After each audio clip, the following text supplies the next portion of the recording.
começando mais um Diário Gunnercast.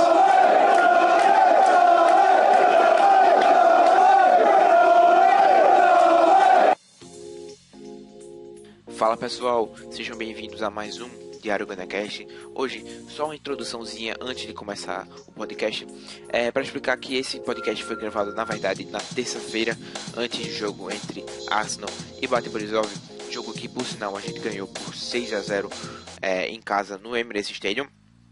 E agora a gente tem que esperar segunda-feira ao... E aí, Felipe, seja bem-vindo de volta. O tempo que a gente ficou parado, tentamos gravar semana passada, os problemas técnicos nos impediram, mas estamos aqui hoje, né? Olá a todos, tudo bem, Igor? Tranquilo, estamos de volta aí. Bem, o que a gente pode falar? Vamos começar, né? Agora a gente voltou, vamos voltar nesse domingo a jogar contra o Stoke City em casa. Temos a volta da Lacazette ao time. E temos também a volta de todos que estavam em parada internacional, né? Alguns jogadores foram, a maioria deles foram, tirando, acho que só 4 jogadores ficaram, alguns viajaram. E o que é que você está esperando para esse jogo contra o Stoke? Bom, então, o Stoke está brigando pelo rebaixamento, em penúltimo lugar na Premier League. O Arsenal não tem muito mais o que fazer no campeonato inglês. A gente sabe que, embora ainda tenha matematicamente chances de Liga dos Campeões, a gente sabe que as possibilidades são remotas, né, devido à distância para o quarto lugar. E o Stoke, como vem brigando pelo rebaixamento, como eu disse,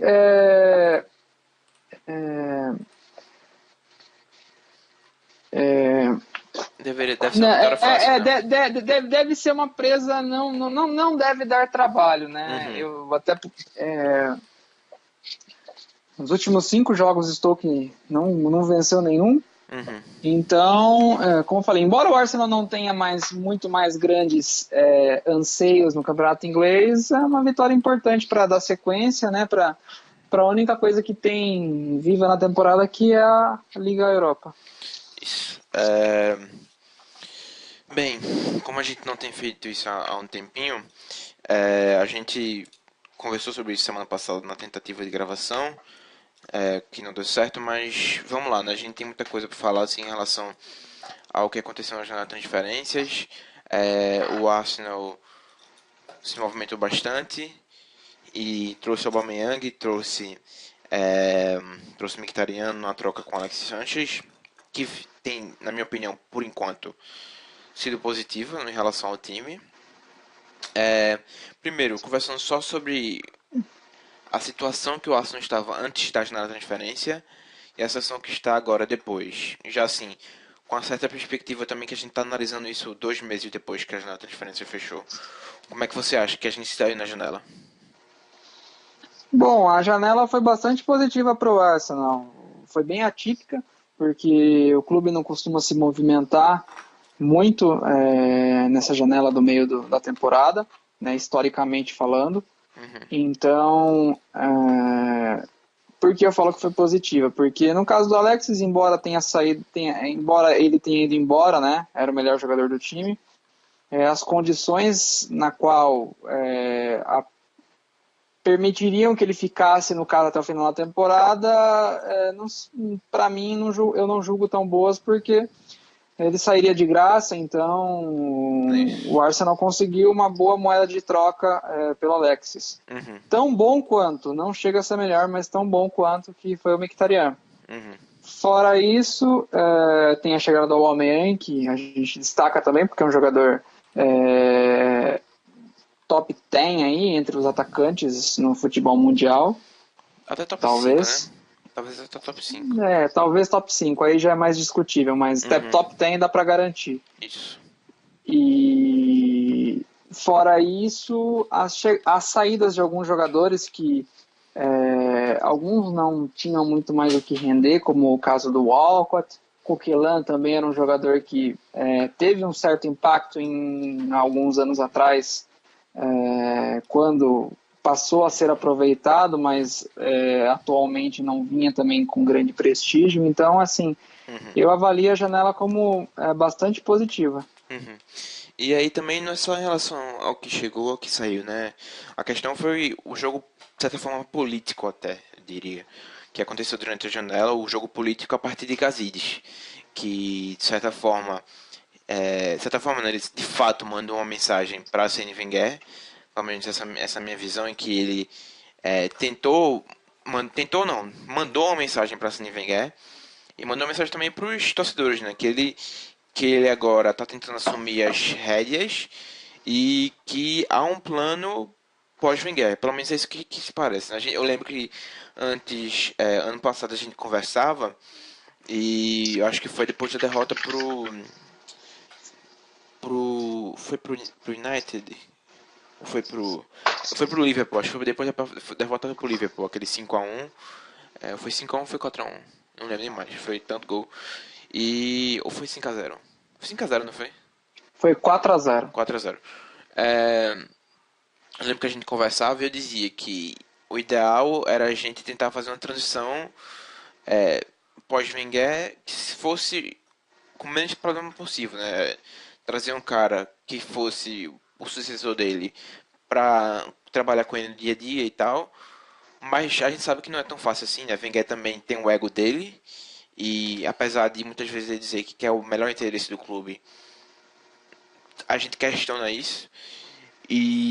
Mas o que tem acontecido até onde a gente acha plausível, até onde pode ser plausível o que tem sido feito, é uma transição por trás do campo de futebol, né, por trás das cortinas, a transição fora dos gramados para dependência, para tirar essa dependência que a gente tem de Wenger para fazer tudo no Arsenal, né? A gente tinha perdido, qual o nome dele eu sei que o nome dele é com o Dyke, é Dick, eu esqueci o nome dele, que ele trabalhava com os contratos. E a gente trouxe outro cara, agora a gente trouxe Raul Sanllehi, ex-Barcelona. E a gente trouxe também um cara que é pra fazer comandar os olheiros, né? Que é o ex-olheiro do Borussia Dortmund,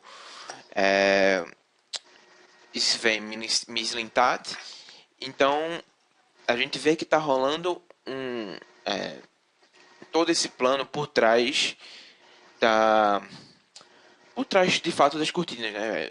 Um plano que tem sido por trás das cortinas, mas também o que esse jogo político foi agora em janeiro foi que Gazidis de fato mostrou e quis, na minha visão, estatar o fato que ele estava participando das negociações. E isso porque ele foi visto várias vezes em Dortmund, na suposta semana de negociação com o Aubameyang e tal. Então, assim, é um cara que estava envolvido. Em vez de a gente geralmente vê quem viajando para essas negociações? A gente viu Wenger. Agora não, a gente viu Gazidis. Então, assim, tem essa mudança de cenário, né, Felipe? Então, essas movimentações no staff do Arsenal, que já começaram desde o início da temporada, com a troca de alguns cargos, e aí continuaram com a chegada do Milintat depois do Sanllehi, realmente mostram pra gente, passam a sensação de que o clube está se preparando para a saída do Wenger em algum momento, né? E essa questão que você falou do Gazidis exatamente, parece um movimento bastante claro também de que ele mostrando a força dele, principalmente no caso da negociação do Aubameyang, né? Como você falou, eles foram fotografados, ele e o Mislintat, em Dortmund para negociar. Para quem, né, sabe, conhece o Arsenal, o Wenger costuma participar bastante disso e costuma participar da negociação junto, e ele não participou nesse caso, aparentemente. Então deixa essa mensagem. Então, assim, embora a gente veja que o clube sofre um inferno astral essa temporada, na verdade é uma coisa que já vem prometida há alguns anos e que agora estourou de vez, né? Então, mas a gente consegue ver alguma coisa, se é que positiva disso, que são essas movimentações que dão uma certa luz para o torcedor que dias melhores virão, né, num futuro talvez próximo. Isso.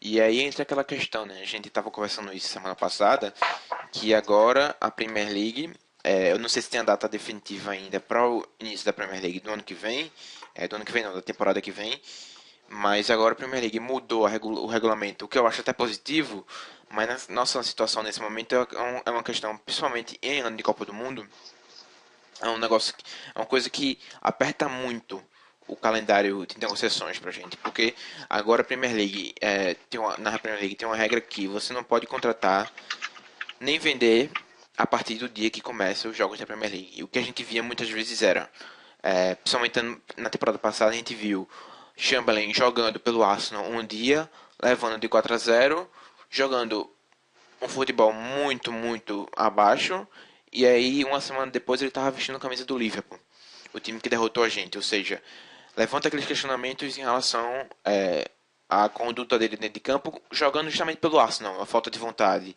E é muito, digamos assim, infeliz que uma semana depois ele foi parar no Liverpool. Então, isso também ajuda de certa forma que não tá durante as negociações não tá tendo futebol.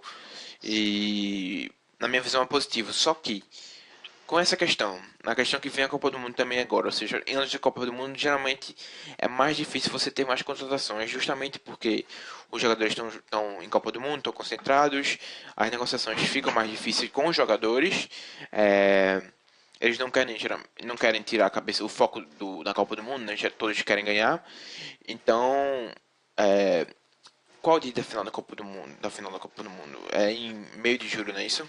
Dia 15 de julho. Pronto, dia 15 de julho, ou seja, a Premier League deve começar meio de agosto. Esse ano ela começou dia 11 de agosto. Deve começar por aí, então... Esse ano não é essa temporada, né? Foi ano passado. Sim, então, ou seja, isso diminui bastante, né? Essa janela que seria de verão, torna praticamente uma janela de inverno, né? Exatamente.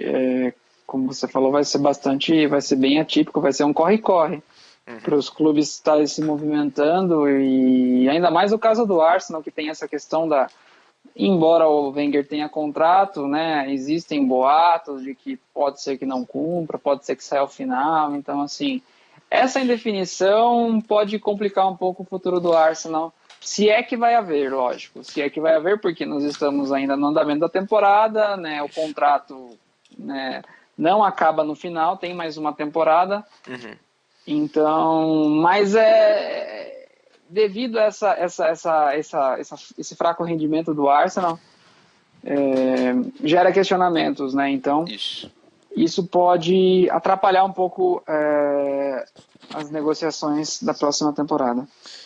E aí aquela questão, né? Eu não finalizei meu pensamento, que acabei me perdendo.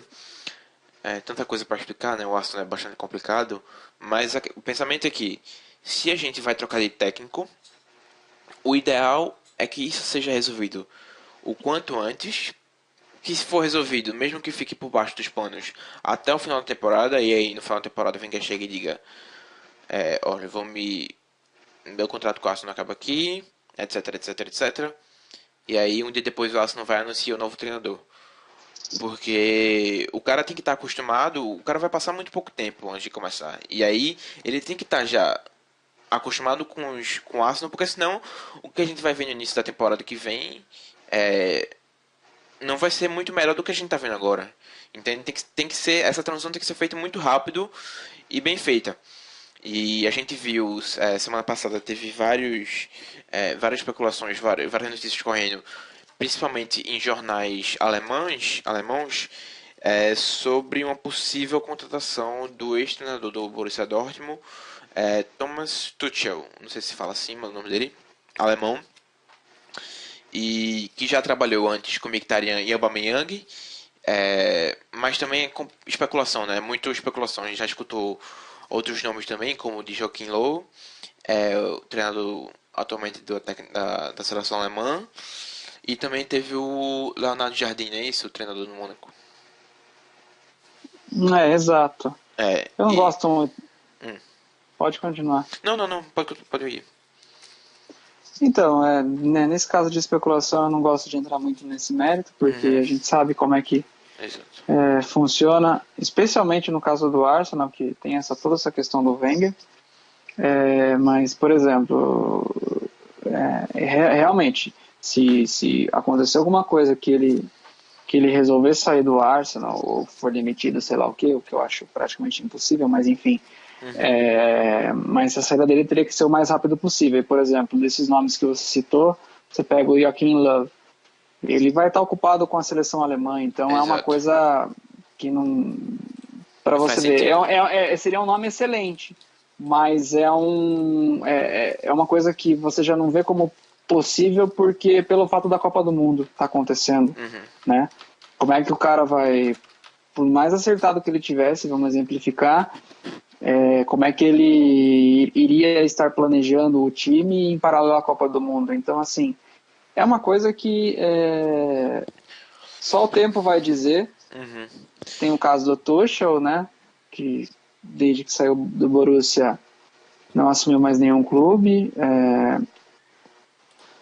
Mas ainda, né, existem especulações dizendo que o Bayern teria interesse nele. E de fato, o Bayern vai contratar algum técnico, porque o Heinkel só assumiu para, né, para quebrar o galho, né, no meio da temporada.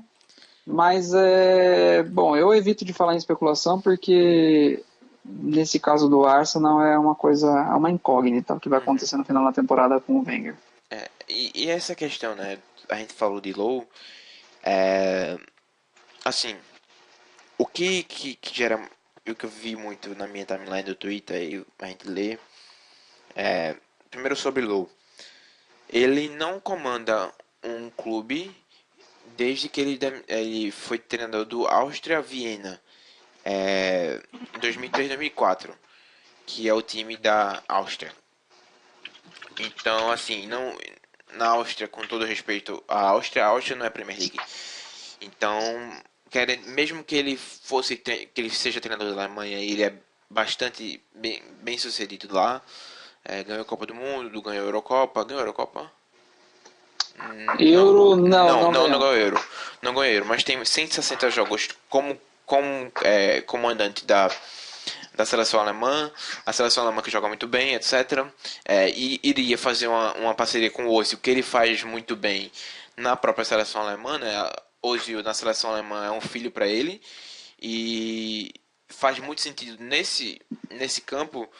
O porém é que ele não administra um clube há mais de 10 anos. O Arsenal vai ser um clube saindo de uma transição, fazendo uma transição muito importante nos últimos 30 anos, porque Wenger, querendo ou não, mesmo que a gente fale sobre essa transição que tem acontecido por trás das cortinas, querendo ou não, a gente depende muito ainda de Wenger.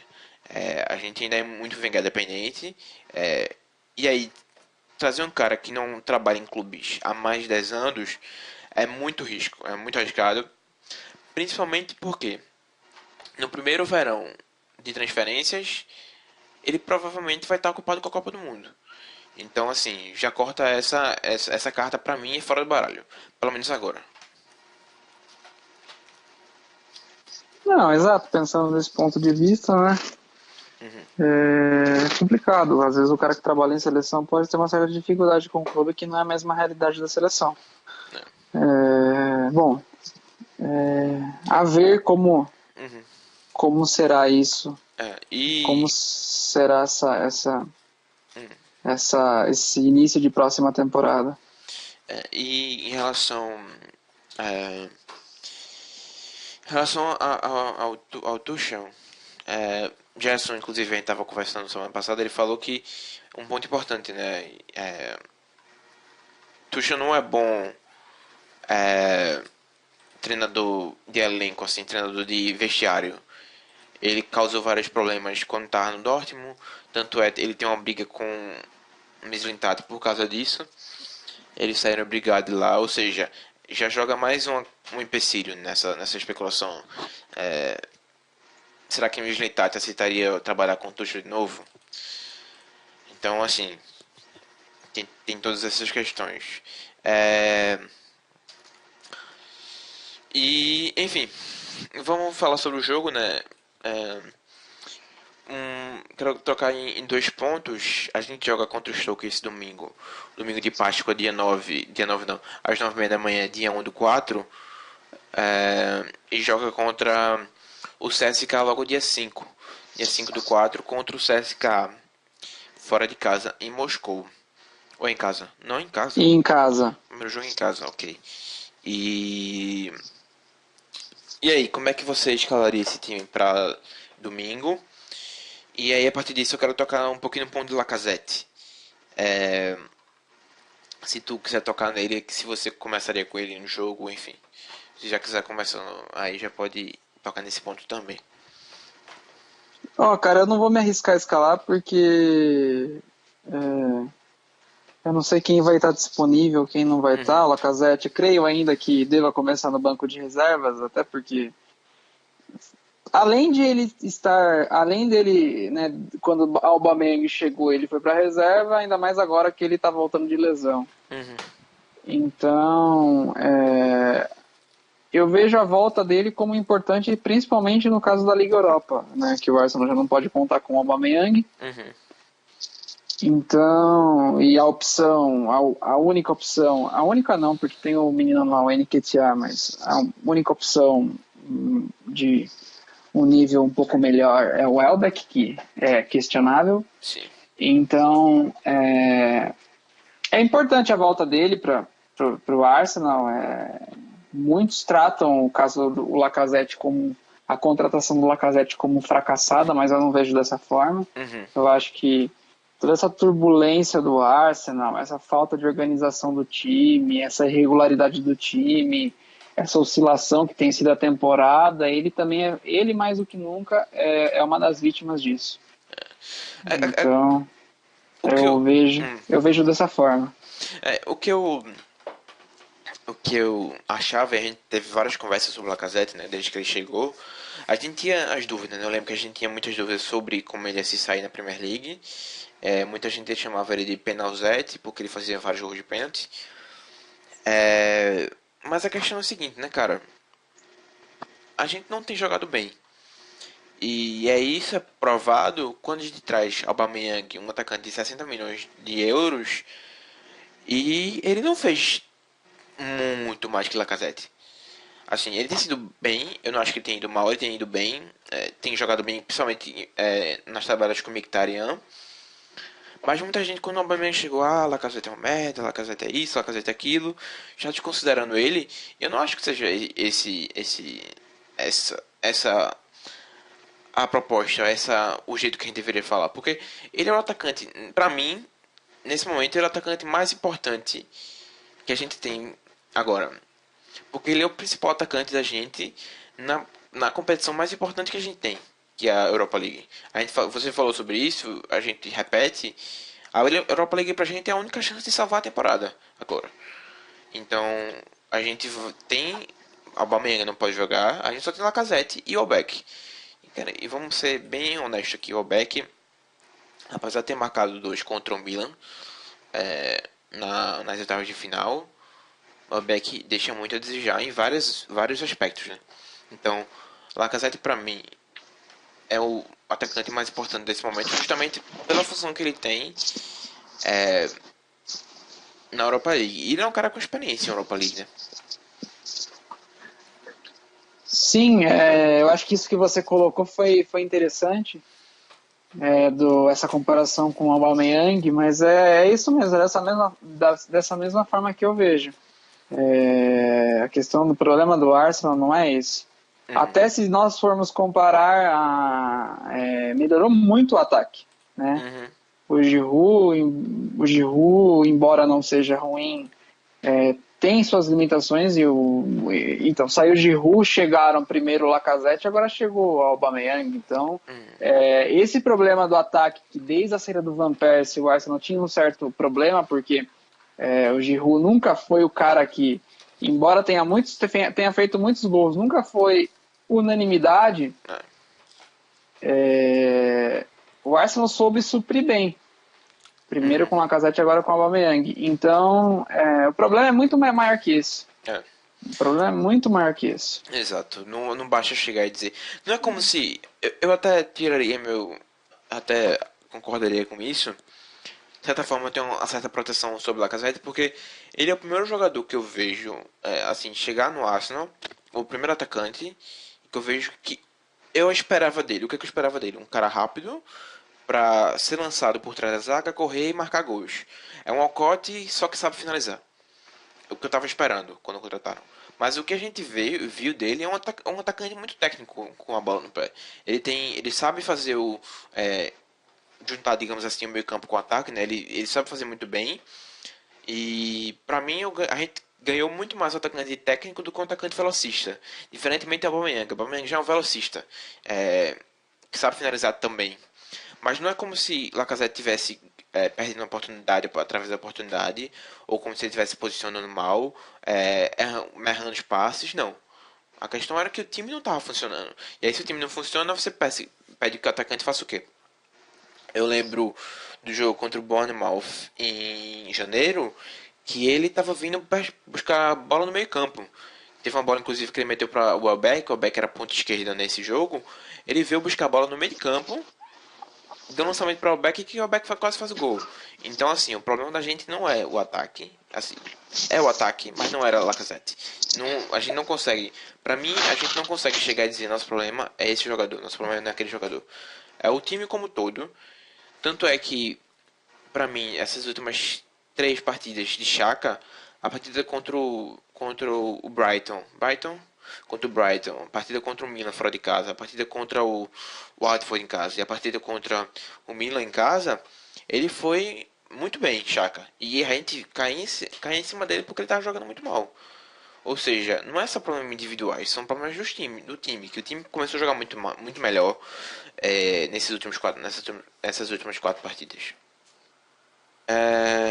E assim, não é um problema individual, né? É um problema muito mais profundo que isso. Quer complementar alguma coisa? Não, eu penso dessa mesma forma nesse caso da individualidade. Eu acho que quando você tem um time que é desorganizado, tem problemas coletivos, parece que o individual, parece que todo mundo não presta. É, E isso não é verdade. Se você for pegar outros, basta ver a seleção brasileira. Praticamente os mesmos jogadores na mão do Dunga e os mesmos jogadores na mão do Tite, e você vê o resultado diferente que a entrega, como o que a entrega é diferente. Então, o problema é isso. Até no caso do Lacazette, acho que até a gente falando assim, parece que a gente está parece dois advogados do Lacazette, mas não é não. isso, né? Para quem possa interpretar dessa forma, mas só salientando, entre os jogadores com mais gols na temporada do Arsenal, o Lacazette é o que tem mais gols, tem 9 gols na temporada. Exato. O segundo é o Alexis, que não tá mais, mas que também não vinha numa temporada boa. Então, assim, o próprio Alexis, que é o melhor jogador do Arsenal, era o melhor jogador do Arsenal, não é mais jogador, tem menos gols que o Lacazette. Exato. E era até muito mais importante para o time do que né, pela participação e tal em gols, né? Para quem todo mundo sabe disso. Então, assim, fica o problema, como você falou, é muito mais profundo que isso. É muito mais profundo que individualidades. Não era como se também se. Não é como se. Lacazette. Porque Alex Sanchez saiu, mas depois que Alex Sanchez saiu, Lacazette deve ter jogado uns 3, 4 jogos no máximo. E. Assim. É aquilo, né, cara? O time não tava funcionando. O time, quando ia pra fora de casa, não ganhava. A gente consegue lembrar 2 ou 3 jogos que a gente ganhou fora de casa. E eu só acho, assim, pode parecer que a gente tá sendo advogado do Lacazette, mas na minha opinião é o que. Porque tem muita gente julgando mal essa temporada dele. Eu não acho que ele tem sido um flop, digamos assim. Ele não tem sido um mau jogador. Ele tem ido ok, mas também tem mostrado sinais que pode ser melhor. Seguindo em frente, só em relação a domingo e a quinta-feira, né, contra o CSKA, não em relação à escalação em si, mas tu iria com um time misto?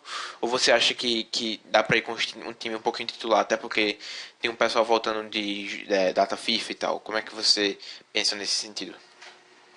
Eu acho que pelo tempo que o Arsenal tá parado, treinando, não jogou no último jogo antes da data FIFA, porque era final de semana de Copa da Inglaterra, né? E o time já está eliminado. Então, Uhum, analisando tudo isso, eu iria com o time titular, exceto algum outro jogador que retorne de data FIFA e retorne desgastado, por exemplo, uhum. né? Aí eu pouparia. Mas caso contrário, eu iria de força máxima para que o time possa engrenar para o jogo do CSKA. Exato. E aí também eu acho que a gente precisa, mesmo que não comece com Lacazette, a gente precisa colocar ele no banco e trazer ele assim, pelo menos no segundo tempo.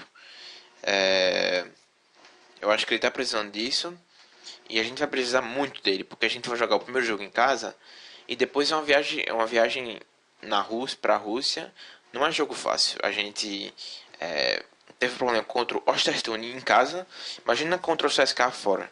O CSKA é um dos times mais brilhantes, mas é um time organizado, bateu o Lyon em casa, e o Lyon inclusive que seria o time que ia jogar em casa se fosse para a final da Europa League vai ser no estádio do Lyon. Então, assim, é um time que a gente tem que ficar. Não é dos piores times, não é o Atlético Madrid, não é o Lazio, mas é um time bom e a gente tem que ter cuidado, principalmente porque essa viagem para Moscou é uma viagem complicada. Não é fácil jogar lá. E, enfim, eu acho que se a gente. Pra gente passar por esse mata-mata, a gente tem que jogar muito bem o primeiro jogo e construir uma vantagem boa para levar para Moscou. Exato. Compartilho da mesma ideia. E diante da irregularidade que a gente vê o time oscilar bastante na temporada, eu também não, não desqualifico o CSKA e é bom abrir os olhos, porque só o fato do Ostersund ter ganhado no Emirates do Arsenal, você já vê, né, que o time não passa confiança alguma e a mim não passa. Então é preciso tomar cuidado, é importante construir uma boa vantagem jogando o primeiro jogo em casa para que possa poder sacramentar a classificação lá. Mas é bom tomar cuidado, é bom abrir o olho, porque se bobear, cai fora. Exato, exato. Acho que por hoje tá bom, né? Quer complementar alguma coisa? É, Né, só queria lembrar do... Né, o El Nene renovou essa semana. isso que eu ia falar agora. Renovou essa semana, né? Pode Acho que, falar. acho que um jogador então renovou essa semana, né? O Arsenal não costuma revelar os valores, né? O tempo de contrato que os jogadores renovam, né? Mas especifica que é um longo tempo de contrato. Até Ele 2022. exato. Li aí na imprensa que até 2022. Uhum. Assim, acho que um jogador útil para o elenco, não é excepcional, mas é um cara útil que chegou e pode ajudar, pode agregar o time sim. Acho que não vi alguns comentários assim, poxa, né, o cara não tem cara de titular do time e tal, coisa assim, mas é um jogador útil, um jogador de elenco, acho que é positivo. É aquela questão, né? É muito difícil você querer. Eu acho que a gente tem tido muito problema com isso nos últimos 10 anos, talvez. Ter dois bons jogadores para cada posição, né? Ter um elenco bom. E aí, não só ter um elenco bom, mas manter um elenco bom. Porque quando você tem um elenco bom, se você não roda o time, vai ter jogadores insatisfeitos.